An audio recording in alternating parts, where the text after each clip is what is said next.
Indian വ്യോമസേനയ്ക്ക് ഏറെക്കാലമായി വലിയ ആശങ്കപ്പെടുത്തിയിരുന്ന ഒരു കാര്യമാണ് ഈ തേജസ് വിമാനത്തിൻ്റെ നിർമ്മാണം. അതേക്കുറിച്ച് വ്യോമസേന മേധാവി തന്നെ പത്രക്കാരോട് ചില കാര്യങ്ങൾ വെളിപ്പെടുത്തേണ്ടി വന്നു. ഡോക്ടർ മൻമോഹൻ സിംഗ് പ്രധാനമന്ത്രിയായിരുന്ന കാലത്താണ് അതിൻ്റെ നിർമ്മാണ കരാറിലൊക്കെ ഏർപ്പെട്ടത്. ഇപ്പോഴിതാ അതിൻ്റെ എല്ലാ തടസ്സങ്ങളും നീങ്ങി അമേരിക്കയിൽ നിന്ന് അതിൻ്റെ എഞ്ചിൻ ലഭ്യമാകുന്നു എന്ന് കേൾക്കുന്നു. എന്താണ് ഈ തേജസ് വിമാനത്തിൻ്റെ പ്രത്യേകത? ഈ അമേരിക്കയിൽ നിന്ന് എഞ്ചിൻ വരുന്നതോടുകൂടി നമ്മുടെ വ്യോമസേനയ്ക്കുണ്ടാകുന്ന നേട്ടങ്ങൾ എന്തൊക്കെയാണ്? ഇന്ത്യയുടെ ആദ്യത്തെ തദ്ദേശീയമായിട്ടുള്ള പൂർണ്ണതോതിലുള്ള ഒരു ഫൈറ്റർ ജെറ്റാണ് തേജസ്, ലൈറ്റ് കോമ്പാറ്റ് എയർക്രാഫ്റ്റ് LCA തേജസ് എന്ന് പറയുന്നത്.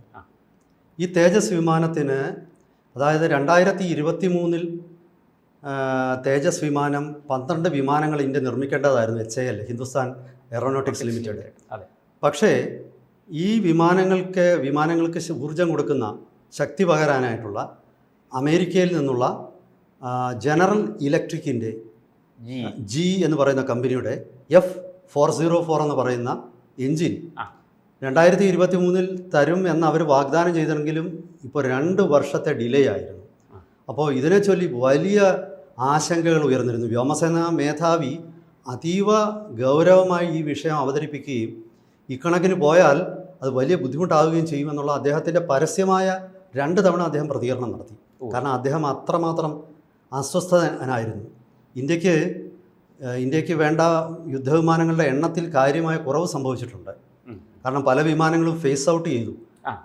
അപ്പോൾ ഇപ്പോൾ അദ്ദേഹം ഈ വിമാനം, ഈ ലൈറ്റ് കോമ്പാറ്റ് എയർക്രാഫ്റ്റ് തേജസ് 1A അത് പ്രവർത്തനക്ഷമമായില്ലെങ്കിൽ വ്യോമസേനയ്ക്ക് വലിയ ബുദ്ധിമുട്ടുണ്ടാകുമെന്നുള്ള തിരിച്ചറിവുണ്ടായിരുന്നു. പക്ഷേ ഏതായാലും ഭാഗ്യത്തിന് ഈ കഴിഞ്ഞ ദിവസം, എനിക്ക് ഇന്നലെയാണെന്ന് തോന്നുന്നു, ആദ്യത്തെ F404 എൻജിൻ ഇന്ത്യക്ക് ഇന്ത്യ HAL കൈമാറി. ഇപ്പോൾ കൈമാറിയ ആ എൻജിൻ വിവിധ പരിശോധനകൾക്ക് വിധേയമായിക്കൊണ്ടിരിക്കുകയാണ്. അതിനുശേഷം അത് എയർക്രാഫ്റ്റിൽ യോജിപ്പിക്കുകയും അങ്ങനെ ആദ്യത്തെ വിമാനം പറന്നുയരുകയും ചെയ്യും. ഇതുകൂടാതെ ഈ വർഷം 11 എൻജിനുകൾ കൂടെ സപ്ലൈ ചെയ്യും. അവർ പറഞ്ഞിരുന്ന കാര്യം, അവരുടെ നിയന്ത്രണത്തിനപ്പുറമുള്ള സപ്ലൈ ചെയിൻ ബോട്ടിൽനെക്കുകൾ കാരണമാണ് ഈ വിമാന എൻജിൻ നിർമ്മാണത്തിൽ കാലതാമസം വന്നതെന്നായിരുന്നു അവർ പറഞ്ഞിരുന്നത്. ആ ബോട്ടിൽനെക്കുകൾ, സപ്ലൈ ചെയിൻ ഡിലേകൾ ഇപ്പോൾ പരിഹരിക്കപ്പെടുകയും ഇനി വളരെ സുഗമമായി ഈ പ്രവർത്തനം മുന്നോട്ട് പോവുകയും ചെയ്യുമെന്നാണ് അവരെ വാഗ്ദാനം ചെയ്തിരിക്കുന്നത്. അപ്പം ഈ സാഹചര്യത്തിൽ നമുക്കിതിൻ്റെ ഒരു ചരിത്രം ഒന്ന് പരിശോധിക്കാം. ശരിക്കും പ്രശാന്ത് പറഞ്ഞതിനും വളരെ മുമ്പാണ് ഈ തേജസ് എയർക്രാഫ്റ്റ് എന്ന് പറയുന്നത്. 1980-കളിൽ തന്നെ അതിനെക്കുറിച്ച് ചിന്തിച്ചിരുന്നു. 90-കളോടുകൂടി പല ഡിസൈനുകളും പരീക്ഷിച്ചിരുന്നു.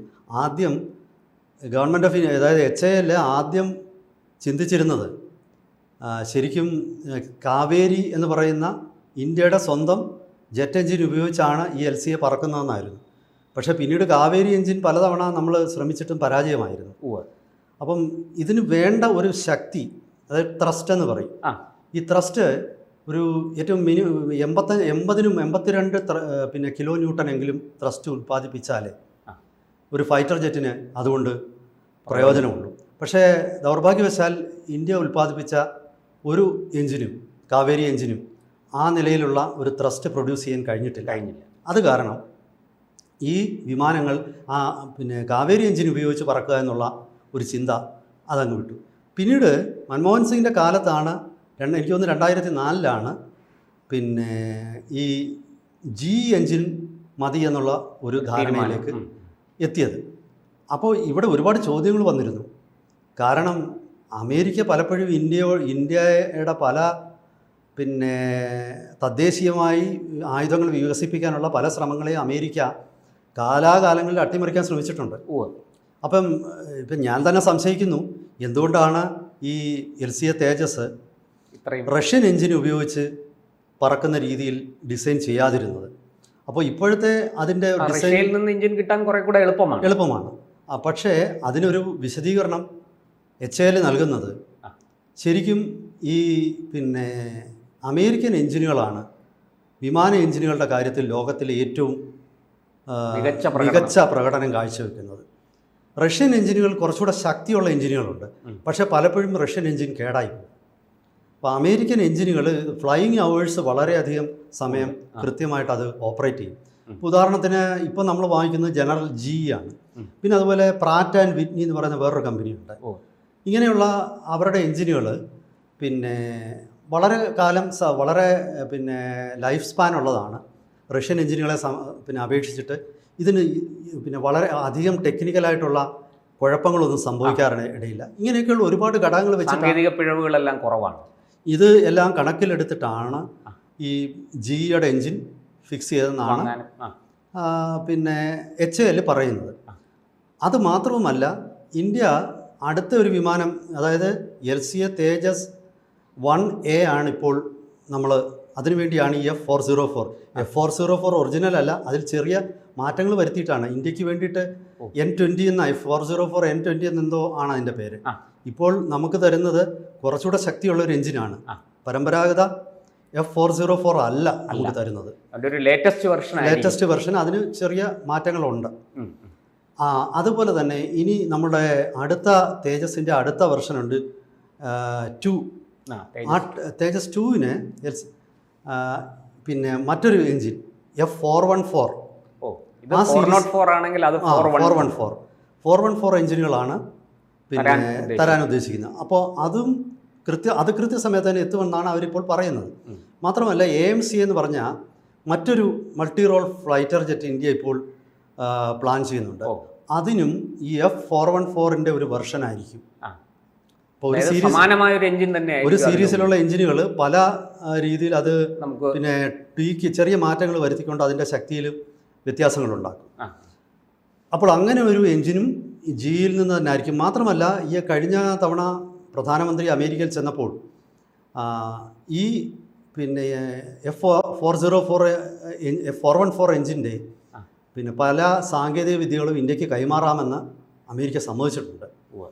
അങ്ങനെ ഒരു പിന്നെ സമ്മതം അമേരിക്ക ആദ്യമായിട്ടാണ് കൊടുക്കുന്നത്. മാത്രമല്ല, ഇപ്പോൾ ഇത് 99 F404 എഞ്ചിനാണ് അവർ കൈമാറുന്നത്. 99 എഞ്ചിനാണ് ഈ 1Aയ്ക്കുള്ളത്. അതിൽ തന്നെ എനിക്ക് തോന്നുന്നത് ഒരു 40ഓളം ആദ്യം അവർ അവിടെ ഉണ്ടാക്കിയിട്ട് നമുക്ക് കൈമാറും. പിന്നീട് അത് ഇന്ത്യയിൽ വെച്ച് അസംബിൾ ചെയ്യും. അപ്പോൾ തദ്ദേശീയമായിട്ടുള്ള ആൾക്കാർക്ക് ജോലി കിട്ടുകയും തദ്ദേശീയമായിട്ടുള്ള കുറച്ച് കോമ്പണൻസൊക്കെ അതിനുവേണ്ടി ആഡ് ചെയ്യുകയൊക്കെ ചെയ്യും. അപ്പോൾ ഇങ്ങനെയൊക്കെയുള്ള ഒരു വലിയ പശ്ചാത്തലത്തിലാണ് അമേരിക്കയുടെ ജിയുമായി കരാറിൽ ഏർപ്പെട്ടതെന്നാണ് HAL നൽകുന്ന ഒരു വിശദീകരണം. അങ്ങനെ ഇപ്പോൾ ഈ ആദ്യത്തെ വർഷം 12, പിന്നെ അടുത്ത് വരുന്ന വർഷങ്ങളിൽ അതിൻ്റെ എണ്ണം കൂട്ടും എന്നാണ് പറയുന്നത്.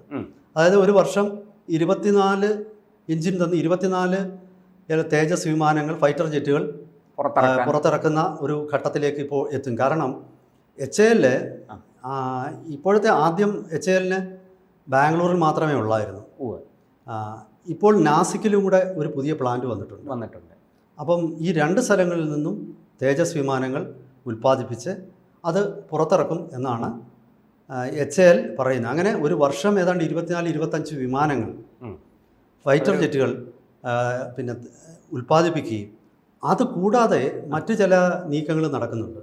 ഇപ്പം ഞാൻ മുമ്പ് AMCയുടെ കാര്യം പറഞ്ഞു. അഡ്വാൻസ്ഡ് മീഡിയം കോമ്പാറ്റ് എയർക്രാഫ്റ്റ് എന്നാണ് AMCയുടെ പൂർണ്ണരൂപം. അപ്പം ഈ AMCയെ നിർമ്മിക്കുമ്പോൾ അതിന് സ്വകാര്യ പങ്കാളികളൂടെ ചേർന്നിട്ടായിരിക്കും.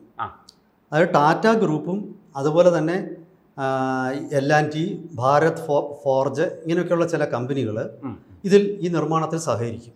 അപ്പോൾ ഈ വിമാനത്തിൻ്റെ പല ഭാഗങ്ങളും അവരായിരിക്കും നിർമ്മിക്കുന്നത്. ചുരുക്കി പറഞ്ഞാൽ ഒറ്റയടിക്ക് ഈ പിന്നെ മുഴുവൻ ഉത്തരവാദിത്വവും HAL ഏറ്റെടുക്കാതെ ഇത് പലർക്കായിട്ട് വീതിച്ചു കൊടുക്കുമ്പോഴേക്കും തീർച്ചയായിട്ടും വളരെ വേഗത്തിൽ ഊർജിതപ്പെടും നിർമ്മാണ പ്രവർത്തനങ്ങൾ. അങ്ങനെ അത് അസംബിൾ ചെയ്ത് എഞ്ചിനാക്കി അതാ വിദേശത്തെല്ലാം അങ്ങനെയാണല്ലോ നടക്കുന്നത്. യഥാർത്ഥത്തിൽ ഇപ്പോൾ അമേരിക്ക ഏറ്റവും ഒടുവിൽ പിന്നെ ഈ ഒരു F-47 എന്തോ ഒരു പുതിയ വിമാനത്തിന് ഓർഡർ കൊടുത്തു. അത് ബോയിങ്ങിനാണ് കൊടുത്തിരിക്കുന്നത്. അത് ബോയിങ് ആണ് നിർമ്മിക്കാൻ പോകുന്നത്. അതുപോലെ നമുക്കറിയാം, പിന്നെ പണ്ടായിരുന്നെങ്കിൽ മക്ഡൊണാൾഡ് ഡഗ്ലസ് എന്നൊരു കമ്പനി ഉണ്ടായിരുന്നു. പിന്നെ അങ്ങനെ പിന്നെ പല സ്വകാര്യ കമ്പനികളാണ് അമേരിക്കയുടെ യുദ്ധവിമാനങ്ങളെല്ലാം നിർമ്മിക്കുന്നത്. അമേരിക്കയുടെ റോക്കറ്റുകൾ നിർമ്മിക്കുന്നത് SpaceX ആണ്.